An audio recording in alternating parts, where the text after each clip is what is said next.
भारत में काले धन के ऊपर बहुत सारी डिबेट आपने सुनी होगी, बहुत सारी बातें आपको पहले से पता है कि काला धन को खत्म नहीं किया जाता। हम समझने की कोशिश करेंगे कि इंडिया में कितना काला धन है, कितना उसका असर है, कितना भारत में है, कितना जो है विदेशों में है, कितना उसका इकोनॉमी पे असर है और क्यों उसका जो असर है वो सबसे ज्यादा मजदूर, गरीब या मिडिल क्लास जो हम सब हैं इसके ऊपर पड़ता है। क्यों सिस्टम जो है वो इसको खत्म नहीं कर देना चाहता, क्यों सिस्टम उसका साथ देना शुरू करता है, सिर्फ इस पर राजनीति क्यों होती है, क्यों इसको पूरी तरह से खत्म करने की कोशिश ही नहीं होती है। सरकारें बदल जाती हैं लेकिन फिर भी चीजें वहीं की वहीं बनी रहती हैं। भारत में अगर आप थोड़ी सी राजनीति को समझिए, 2014 के बाद से लगातार इवन इसके ऊपर बात होती रही। पूरा का पूरा जो 2011 के आसपास, 12 के आसपास जो अन्ना आंदोलन था वो इसी से जुड़ा था। साथ में फिर केजरीवाल की सरकार आती है, बीजेपी की सरकार आई और उसके पहले भी बहुत सारे आंदोलन होते रहे लेकिन कुछ भी आखिर हुआ नहीं है। नंबर्स भी अगर आप समझिए तो काफी बड़े हैं, नंबर्स इतने छोटे नहीं है और नंबर्स के ऊपर हमेशा डिबेट जो है बनी रहती है कि नंबर कितना है, क्या है, कितना नहीं है, इसके ऊपर भी डिबेट बनी रहती है। अगर हम नंबर की चर्चा करें तो देखिए पहली चीज है कि जो बजट 2026 आया है उसके हिसाब से अगर आप नंबर की बात करें तो जो जून 25 में आंकड़ा आया था, बेसिकली जो विदेशों में कितना पैसा है, तो जो स्विस बैंक का आंकड़ा आया था जून 2025 में करीब करीब जो है उस समय करीब करीब जो है 37,600 करोड़ रुपए जो है भारतीय पैसा जो है स्विस बैंकों में था, जहां पर सबसे ज्यादा डिबेट की जाती है। इस अमाउंट को समझने के लिए आप इतना समझ सकते हैं कि इस बार का जो आपका म्यूचुअल फंड का डेटा है वो 32,600 करोड़ का है, यानी एक महीने में जितना हमने पैसा डाला है म्यूचुअल फंड में उतना ही स्विस बैंक में बोला जा रहा है कि हमारा पैसा वहां पर है। ये बहुत ही कम नंबर है कुछ लोगों को लेकर के, लेकिन कुछ लोगों के हिसाब से यही परफेक्ट नंबर है। अब अगर इसको 2023 की तुलना की जाए तो ये लगभग 3 गुना बढ़ा है, यानी कि काफी बढ़ने के बाद ये 3 गुना हुआ है, यानी इसके पहले और कम रहा होगा। क्या ये बात सही है? बहुत बहुत अलग अलग डिफरेंस नंबर आपको देखने को मिलेगा। घरेलू अनुमान जो है यानी घर के जो विदेश में पैसा है उससे कई गुना ज्यादा पैसा देश के अंदर है, यानी सारा पैसा विदेश नहीं चला जाता काला धन। अगर आप देश के अंदर की बात करिए तो जो अर्थशास्त्री लोग हैं उन्होंने तकरीबन 900 लाख करोड़, ये बहुत बड़ा नंबर है, 900 लाख करोड़ का नंबर की बात करी थी वर्ष 2014-15। ये जो नंबर है ये वर्ष 2011-12 में इसकी खूब चर्चा करी गई थी, मैं इसकी अभी डिटेल करूंगा। ये नंबर बहुत अतिशयोक्ति लगता है कि इतना बड़ा नंबर कैसे हो सकता है, क्योंकि इतनी बड़ी तो हमारी जीडीपी ही नहीं है।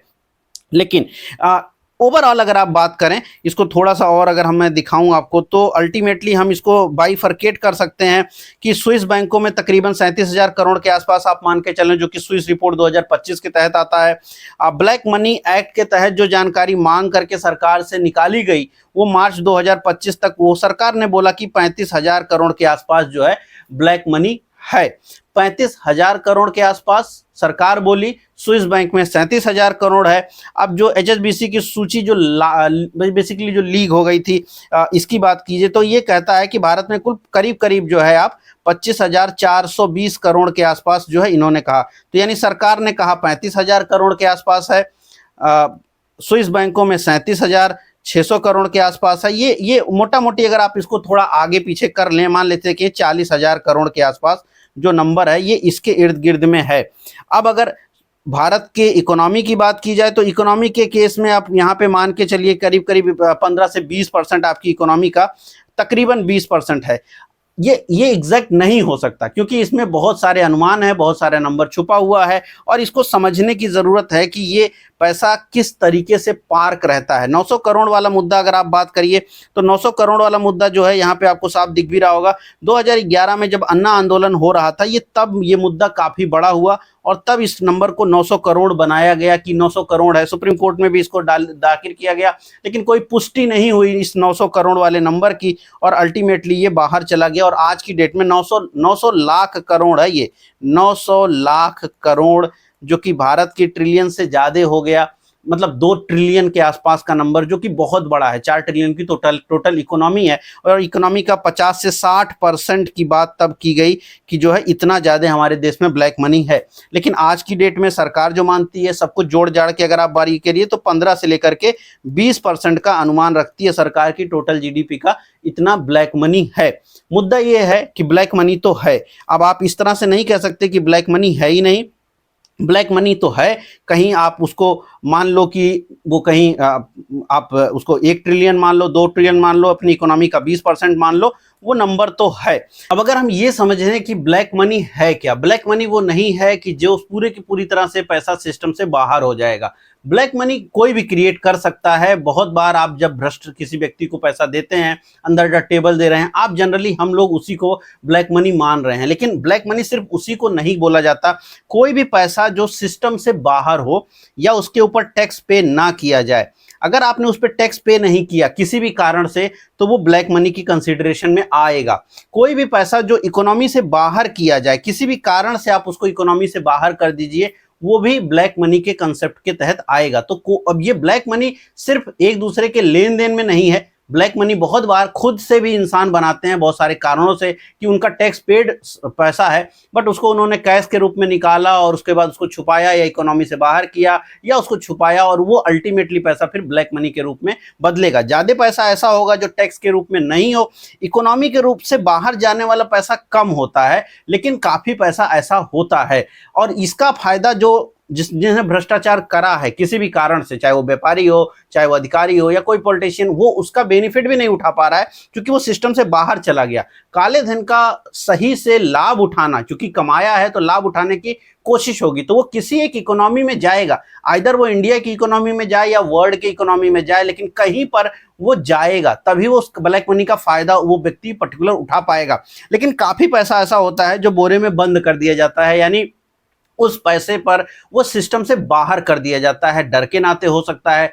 बहुत सारे लोग हैं जिन, अभी आपने खबरें सुनी होंगी, जैसे कुछ सालों अभी कुछ महीनों पहले दिल्ली के हाई कोर्ट के एक जज के घर में जब आग लगी तो बहुत सारा पैसा जला हुआ मिला, बाद में उन्होंने इस्तीफा भी दे दिया। ऐसे बहुत सारे और भी केसेज आपको मालूम होंगे। वो पैसे जो सिस्टम से बाहर ही हो जाते हैं, जल गए, खत्म हो गए, छुपा के रखे गए थे, बोरे में भर करके जमीन के नीचे गाड़ दिया गया था, वो सारा पैसा अल्टीमेटली तो वो भी यूज नहीं कर रहे, और वो पैसा कहीं ना कहीं इकोनॉमी को नुकसान भी पहुंचाता है और वो दिक्कत भरा भी है। लेकिन सारा पैसा ऐसा नहीं होगा कि वो इकोनॉमी के बाहर जाएगा। क्यों? क्योंकि अगर उसको आप खर्च ही नहीं करोगे, जैसे मैंने अभी कहा, तो वो व्यक्ति फायदा कैसे कमाएगा? उसका प्रॉफिट क्या है? वो इतना सब कुछ किया, उसका प्रॉफिट क्या है? तो उसके लिए वो खर्च करेगा ही करेगा, तभी सिस्टम फायदा उठाएगा। और ये जो खर्च है, यही प्रॉब्लम सबसे बड़ा है। ये जो बोरे में बंद हो गया पैसा, इससे आपको, हमें, जो आम पब्लिक है, गरीब है, मजदूर है, एक पूरा 80-90% जो हमारी सोसाइटी है, उसको कोई फर्क नहीं पड़ता कि कोई बोरे में बंद वाला पैसे से, उससे कोई सिस्टम के ऊपर फर्क भी नहीं पड़ता। लेकिन ये जो पैसा जो खर्च होता है, इसका फर्क पड़ता है। भारत के समाज ने अपने आप को इतना बेहतर बनाया है पिछले सालों में, आजादी के बाद से, कि भारत के डीएनए में आज की डेट में जो है भ्रष्टाचार आ चुका है। आप अगर सोशोलॉजी समझते हो, समाज को देखते हो, भारत में उन व्यक्तियों की इज्जत कम है जो ज्यादा ईमानदार हैं। आप उनको क्रिटिसिज्म के रूप में सुनते हैं कि इतना ईमानदार है कि घर नहीं चलता, बड़ी गाड़ी नहीं होगी उसके पास घर कम होगा, उसके पास जमीन कम होगी, उसका वो रुतबा नहीं दिखेगा जो आप समाज में अन्य लोगों का देखते हैं, और समाज उसी रुतबे, उसी पावर की इज्जत कर रहा है। और इसीलिए जो ईमानदारी है वो आज की डेट में किसी को नहीं चाहिए, या वो जो ईमानदार बनने की कोशिश करता है, या तो मर रहा है, या तो उससे फिर उसका समाज भी उसका जो है शोषण करने लगता है या उसको तिरस्कृत करने लगता है। यानी आज की डेट में ईमानदार होना आपके हिसाब से या किसी के हिसाब से, समाज के हिसाब से, और जिस तरह की रूपरेखा है इस सोसाइटी की जो हमने बड़ी मेहनत से बनाई है इतने सालों के अंदर, उसमें ईमानदारी को कोई प्रोत्साहन नहीं मिलता है, कहीं ना कहीं उसका हैरेसमेंट ही होता है। और इसीलिए ज्यादातर लोग अब ईमानदार नहीं होना चाहते। जो भ्रष्ट हो सकते हैं पैसे के रूप में, वो पैसे के रूप में भ्रष्ट होते हैं, और जो बाकी चीजों के रूप में भ्रष्ट हो सकते हैं, वो वहां पर अपना भ्रष्ट आचरण करते हैं। तो आचरण किसी भी प्रकार से गलत होगा तो वो भ्रष्टाचार है, क्योंकि भ्रष्टाचार भ्रष्ट आचरण को कहा जाता है, जाहिर सी बात है। तो वो आपका किसी भी तरीके से हो सकता है। खैर, अब वो हमने डेवलप किया है, भारत ने, सोसाइटी ने ऐसा बनाया है। अब कैश के रूप में जब आप खर्च करेंगे तो भी वो होगा, यानी क्योंकि वहां पे आप टैक्स बचा रहे हैं, कोशिश आप कर रहे हैं। हर कैश ट्रांजेक्शन ब्लैक मनी नहीं है, लेकिन बहुत सारा ट्रांजेक्शन है, और ज्यादातर तो ब्लैक मनी कैश के रूप में ही यूज होती है। अब अगर एक सिंपल सी लॉजिक आप समझिए कि कोई नेता है, अधिकारी है, या कोई व्यापारी है जो ज्यादातर माना जाता है कि इन्हीं के पास ब्लैक मनी है और यही सिस्टम चलाते हैं, और इसी के नाते सिस्टम जो है ब्लैक मनी या भ्रष्टाचार को प्रमोट भी कर देता है, या यूं कह सकते सकते हैं कि उसको बहुत अगेंस्ट में नहीं जाता है या सिर्फ बातें बातें करता है और आम पब्लिक के ऊपर उसका प्रेशर बहुत बना रहता है। जाहिर सी बात है, अगर कोई भी एक आदमी है, मैं एक एग्जांपल लेता हूं, मान लेते हैं वो कोई जमीन खरीदता है या वो कोई सामान खरीदता है, अगर एक बिजनेसमैन है तो हो सकता है वो कोई नई फैक्ट्री बनाए। होगा क्या, जब वो जमीन खरीदेगा तो भी वो इकोनॉमी में पैसा डालेगा। ऐसा तो है नहीं कि उसने नोएडा में कोई जमीन खरीदी तो उसके लिए पेमेंट नहीं किया। अगर उसने पेमेंट किया है तो जो भी व्यक्ति को वो पेमेंट मिली है वो उस सिस्टम को वापस से खर्च करेगा, वापस से पैसा जो है इकोनॉमी में चला आएगा। यानी जो भी उसने जमीन के रूप में पैसा डाला उससे इकोनॉमी को कोई खास फर्क नहीं पड़ा, इकोनॉमी आगे बढ़ी है। भले ही वो पैसा ब्लैक का था, उसने जमीन खरीदी, बट अब वो पैसा कहीं ना कहीं राउंड होकर के वो जिस ब्रोकर को दिया या जिसको भी दिया, जिस आदमी को दिया, जिस किसान को दिया या जिससे भी जमीन खरीदी, वो पॉसिबल है कि उस पैसे का यूज बैंक में करे या वो किसी और काम में करे और वो ब्लैक मनी के रूप में उसको ना रहने दे। यानी एक ब्लैक मनी में भी वापस से व्हाइट मनी के रूप में कन्वर्ट हो सकती है, इस तरीके से हो जाती है। इसलिए इकोनॉमी को उतना बड़ा प्रॉब्लम नहीं आता है। अगर उसने कोई सामान खरीदा, जमीन खरीदी या कोई फैक्ट्री लगाई है, सारे ही केसेज में क्या होगा, टैक्स आएगा, टैक्स आप उस पर पे करेंगे, यानी उस पर्टिकुलर व्यक्ति भी टैक्स पे करेगा। मैं ये नहीं कह रहा हूं कि पूरा वो टैक्स पे कर देगा, टैक्स चोरी भी कर सकता है, और जब वो टैक्स की चोरी करेगा तो उससे इकोनॉमी को हल्का नुकसान भी बनेगा। और ये भी होगा कि उसमें नया ब्लैक मनी भी क्रिएट हो। जब वो टैक्स चोरी करेगा तो वो नई ब्लैक मनी को भी क्रिएट करेगा, क्योंकि जितना उसने टैक्स बचाया वो नया वापस से ब्लैक मनी है। लेकिन फिर भी काफी ब्लैक मनी का पोर्शन अब व्हाइट हो जाएगा और इसीलिए इकोनॉमी को बड़ा नुकसान नहीं होगा, हल्का नुकसान होगा। हल्का नुकसान क्यों होगा, एक तो टैक्स चोरी के नाते, दूसरा अंडर द टेबल पैसा कमाया गया था, तीसरा इसके नाते जो भारी नुकसान होगा वो होगा हमारा आपका। क्यों होगा वो हमारा आपका नुकसान, अभी समझ लीजिएगा। लेकिन जो कमाया है जिसने, उसको तो बड़ा फायदा हो रहा है। यानी इस पूरे सिस्टम का जो तीन बड़े पिलर हैं, उन तीनों को इसका बड़ा फायदा होगा, क्योंकि ये पूरा का पूरा सिस्टम इसी के इर्द गिर्द चलता है। अब जिसको नुकसान होगा वो होंगे हम और आप। क्यों होंगे हम और आप, उस समझने के लिए एक सिंपल सी लॉजिक आप यहां समझिए कि जब आपने भ्रष्टाचार का पैसा है, सिंपल है, उसकी एक जो पैसा होता है भ्रष्टाचार का, उसका एक बड़ा संयोग है कि उसकी एक रिस्क लेने की जो क्षमता है वो बहुत ज्यादा होती है। आप अगर फ्री का पैसा आपको मिला है, आपने मेहनत नहीं करी है उसके लिए, अब वो पैसा ऐसा है जिसको आप दुनिया को दिखाना भी नहीं चाहते हैं, छुपाना भी चाहते हैं और खर्च भी करना चाहते हैं, तो आपकी जो वो पैसा है उस पर रिस्क लेने की क्षमता जो है बहुत ज्यादा हो जाएगी। इसीलिए कहा जाता है कि जो भी ब्लैक मनी होती है, इसकी जो रिस्क टेकिंग एबिलिटी होती है वो बहुत ज्यादा होती है। इस पैसे पे बहुत ज्यादा रिस्क लिया जाता है और इसीलिए जितने भी रिस्की एसेट्स होते हैं वहां पे हमेशा ब्लैक मनी होगा। कहीं पर लड़ाई की जमीन कोई ब्लैक मनी वाला ही खरीदेगा, कोई बहुत समझदार आदमी नहीं खरीदेगा। कोई हार्डकोर मेहनत करके पसीने से कमाए पैसे से आप कभी भी ऐसी जमीन नहीं खरीदोगे, कभी भी ऐसा सामान नहीं खरीदोगे, कभी भी ऐसी जगह दुकान नहीं बनाओगे। लेकिन अगर आप ब्लैक वाले हो तो आप रिस्क ले लोगे, क्योंकि आपकी रिस्क लेने की क्षमता ज्यादा होती है। रिस्क लेने की क्षमता, मैं लॉजिक अगर जमीन में लगाऊं, क्योंकि भारत में माना जाता है कि जो ब्लैक मनी है उसका करीब करीब 60% तो सिर्फ जमीनों में इन्वॉल्व रहता है, क्योंकि जमीन बड़ा पैसा डालती है, जमीन में बड़ा पैसा खप जाता है एक ही बार में, और बहुत सारा आगे पीछे उसको छुपाया भी जाता है, टैक्स बचाया जाता है, कैश ट्रांजेक्शन हो जाता है, जो सर्किल रेट है उससे कम में सब कुछ डील हो जाती है, बहुत सारे इफ एंड बट उसमें हैं, और इस नाते जमीन में बहुत ज्यादा पैसा जाता भी है। अब होगा ये, एक एग्जाम्पल लें कि अगर 15 लाख की जमीन थी, मान लेते हैं आज उसका मार्केट वैल्यू 15 लाख था, उस जमीन की वैल्यू 15 लाख रुपए थी। एक सिंपल लॉजिक, 15 लाख की जो जमीन थी, पॉसिबल है ना कि वो आदमी जो है उसको 20 लाख में खरीद ले। जैसे ही वो 20 लाख में, हो सकता है वो बहुत क्रीम जमीन थी, उसको उसने 20 लाख में खरीद लिया। हो सकता है ऐसा भी कि बहुत खराब जगह की जमीन थी, बिक ही नहीं रही थी, उसको भी उसने 15 लाख में खरीद लिया। तो मार्केट को लगेगा यार खराब वाली 15 में बिक रही है तो अच्छी वाली 20 में बेचो। अगर अच्छी वाली 20 में बिक रही है, 15 में बिक रही तो अच्छी वाली 20 में बिकेगी। लॉजिक ये है कि उस पैसे के नाते महंगाई जो है आपकी सर्ज कर जाएगी, यानी महंगाई में उत्तरोत्तर वृद्धि हो जाएगी, महंगाई आपकी बढ़ जाएगी। अब यहां से आम पब्लिक का दुख शुरू होगा, क्योंकि महंगाई बढ़ी। अब अगर एक चीज पर महंगाई बढ़ेगी तो महंगाई, हो सकता है जमीन की महंगाई बढ़े, लेकिन जब जमीन की महंगाई बढ़ेगी तो आम पब्लिक को भी तो रहना है। 80% और जनता जो है 90%, उसको भी तो घर चाहिए। फिर वो घर खरीदने के लिए बाकी सामानों में कटौती करने की कोशिश करेगी, अपनी जिंदगी को किसी तरीके से दांव पे लगा के एक घर बनाने की वो कोशिश करेगी। अब जब वो घर बनेगा तो बाकी तो सारी चीजों में उसने अपना दाव लगाया हुआ, तो उस जो महंगाई बढ़ी उस जमीन के नाते, उसके नाते उसकी जो पूरी की पूरी जिंदगी है उसके ऊपर बहुत बड़ा फर्क आपने देखा है। लेकिन वो बिल्डर जिसने बनाया है, पॉसिबल है ब्लैक मनी का हो, कल को वो बिल्डिंग ना चल जाए, वो बिल्डिंग गिर भी जाए तो उसका कोई बहुत बड़ा प्रॉब्लम नहीं होता। और इसीलिए बहुत सारे बिल्डर्स हैं वो करप्ट हैं और उसके नाते वो इतनी गलत चीजें प्रैक्टिस करते हैं, जो कि पहले से बहुत बार प्रूव होता रहा है। तो एटलीस्ट आप ये समझ पाए होंगे कि जो जमीन की कीमत है वो बढ़ेगी, या यूं कहिए जो महंगाई है वो बढ़ेगी, तो सिर्फ जमीन के ऊपर नहीं, हर एक सामान की कीमत बढ़ेगी। एक ब्लैक मनी वाले के घर में 5 लैपटॉप हो सकता है, 6 वो खरीद ले, 10 टीवी खरीद ले, मूड है उसका 10 एसी खरीद ले, लेकिन अगर एसी की इतनी ही डिमांड आ रही है तो फिर एसी कंपनी दाम बढ़ाएगी, और आप जो एक 25,000 की एसी का जुगाड़ करने में लगे पड़े थे, वो अब 30,000 का आपको जुगाड़ करना पड़ेगा, क्योंकि एसी के दाम बढ़ चुके हैं। तो वो हर एक पहलू पर आपके ऊपर असर डालेगा। तो मिडिल क्लास के ऊपर भयंकर असर आएगा। वो असर घूम के होता है।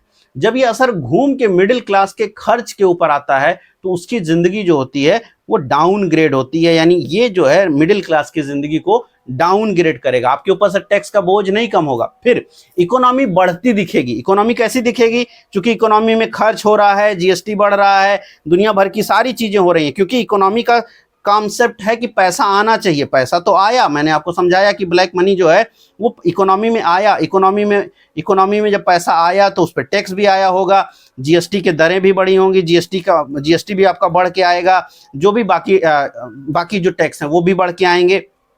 भले ही वो पीछे से ब्लैक मनी रहा हो, बट अल्टीमेटली वो दाम बढ़ के आएगा, टैक्स बढ़ के आएगा। क्योंकि ब्लैक कन्वर्टेड इनटू व्हाइट भी हो रहा है, तो होगा क्या? सरकार को लगेगा कि इकोनॉमी तो पूरा बूम बूम कर रहा है, बहुत अच्छा चल रहा है, और बढ़ाओ टैक्स। तो टैक्स क्या होगा? फिर आपका जो टैक्स है वो और बढ़ेगा।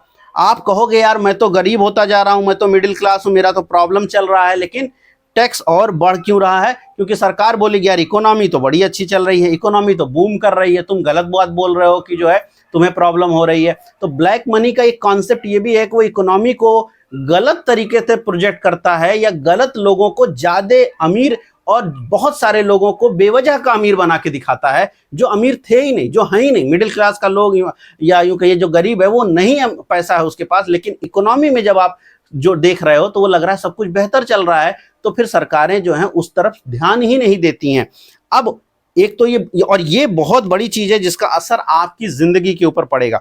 दूसरा, चूंकि रिस्क लेने की क्षमता ज्यादा है तो जो संसाधन होंगे उनका दोहन ज्यादा होगा। जमीन का दोहन मैंने समझा दिया, चूंकि भ्रष्ट है तो वो दूसरे को देगा, फिर गवर्नमेंट कहीं से इधर उधर हो जाएगा, फिर वो हो जाएगा।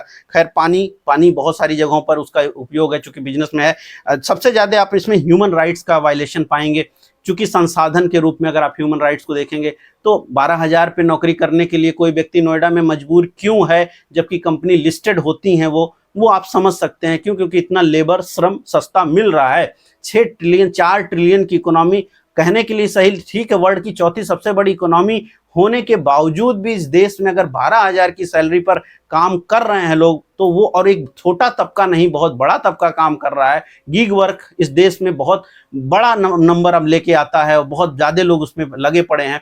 तो वो बताता है कि कोर हमारी कहाँ दिक्कत भरी है, कोर वहीं पर दिक्कत हो। और ये सारी जो दिक्कतें हैं उसका मूल जड़ क्या है? उसका मूल जड़ है ये रिस्क लेने की क्षमता। किसकी ज्यादा होगी? ब्लैक मनी की ज्यादा होगी। और ब्लैक मनी का जो राउंड ट्रिपिंग है इनटू द व्हाइट मनी, जो कन्वर्जन है, वो पूरा बदल देगा गेम। वही पूरा गेम जो है बदल देता है, और जिसके नाते जो सबसे बड़ा असर होता है वो मिडिल क्लास और मजदूर और गरीब के ऊपर पड़ता है। इसीलिए लोअर मिडिल क्लास तो रो रहा है अपनी सैलरी के लिए, जबकि इकोनॉमी हमारी सबसे बूम कर रही है। इसीलिए मिडिल क्लास टैक्स को परेशान है, वो टैक्स पे करके, स्कूल फीस पे करके, बाकी चीजों को पे करके, बट इकोनॉमी बढ़ती नजर आती है। तो ये जो डाइवर्जन है, ये जैसे जैसे आप बढ़ता जाएगा, जैसे जैसे वक्त गुजरेगा, ये डाइवर्जन और बढ़ेगा। यानी जो सिस्टम के साथ बने हुए हैं, जो सिस्टम जिनको लाभ दे रहा है, वो और भी अमीर होते चले जाते हैं, और जिसके खिलाफ हो जाता है सिस्टम का मतलब यहाँ पर मनी फ्लो की बात आप कर लीजिए। जो आपका मनी फ्लो है यहाँ पर, जो ब्लैक टू व्हाइट वाला मैंने पूरा समझाया, तो वो जो भी उसके पक्ष में है वो गेन पर गेन करता जाएगा, क्योंकि उसकी रिस्क लेने की क्षमता बढ़ती रहेगी। लेकिन जो व्यक्ति ऐसा नहीं कर पा रहा है वो हमेशा लॉस पे लॉस करेगा, यानी वो और नीचे दबता चला जाएगा, टैक्स का बोझ बढ़ता चला जाएगा, और बाकी जो परेशानियां हैं वो बनती रह जाएंगी। अब चूंकि सिस्टम का साथ कुछ महत्वपूर्ण लोग देते हैं, और चूंकि वो बड़े पदों पर होते हैं, चूंकि आप उनको चाहे वो चुने जाएं, चाहे वो सेलेक्ट किए जाएं, या फिर वो व्यापार कर रहे हों, क्योंकि इनके हाथों में ज्यादा पूंजी होती है और ये ज्यादा कैपिटलिज्म दिखा सकते हैं, पूंजीवाद दिखा सकते हैं। और अगर ये गलत हो जाते हैं तो फिर पूरा का पूरा जो देश है, पूरा का पूरा जो सिस्टम है, एटलीस्ट इकोनॉमी के रूप में नहीं, समाज के रूप में वो इससे ग्रसित होता है। और फिर समाज की जो दिक्कत है वो इसी रूप में आएगी। तो चाहे इकोनॉमी का आप 15 से 20% हो और चाहे आप इकोनॉमी का 50-60% हो, फर्क इस बात से नहीं पड़ता, लेकिन फर्क इस बात से पड़ता है कि ये नंबर जितना धीरे धीरे करके बढ़ेगा, एक आम पब्लिक की जिंदगी धीरे धीरे करके उतना नीचे की तरफ जाएगी। वो मिडिल क्लास हो सकता है, वो गरीब हो सकता है, उसकी जिंदगी और दबेगी। तो आप भारत के विकास के साथ इसको कभी मत जोड़िए। अगर करप्शन कम होगा तब आपका ग्रोथ अलग ढंग से दिखेगा, लेकिन अगर विकास बढ़ता चला जाए लेकिन साथ में करप्शन बढ़ता चला जाए तो फिर उसका कोई लाभ नहीं है। तो हमेशा इस बात का जरूर आपको ध्यान रखना चाहिए। उम्मीद कर रहा हूँ वीडियो पसंद आया होगा। कंसेप्चुअल वीडियो है, थोड़ा नए कॉन्टेक्स्ट के साथ जोड़ करके आपको समझाने की कोशिश करी है। आगे बहुत सारे इसी तरह के मुद्दों पर वीडियोस आपको मिलते रहेंगे। आप भी कमेंट कीजिएगा कि आपको वीडियो में क्या चाहिए, किस टाइप के मुद्दों पे आप मेरे से चर्चा चाहते हैं। वो इकोनॉमिकल हो सकती है, वो अदर एस्पेक्ट्स पर भी हो सकती है। आप कमेंट बॉक्स में जरूर लिखिएगा और हम जो है उस पर आपके सामने वीडियो लेकर के आते रहेंगे। उम्मीद कर रहा हूँ आप जैसा करेंगे। लाइक, सब्सक्राइब और कमेंट जरूर करें। मैं मिलूंगा कल नए वीडियो में। इस वीडियो में इतना ही। धन्यवाद।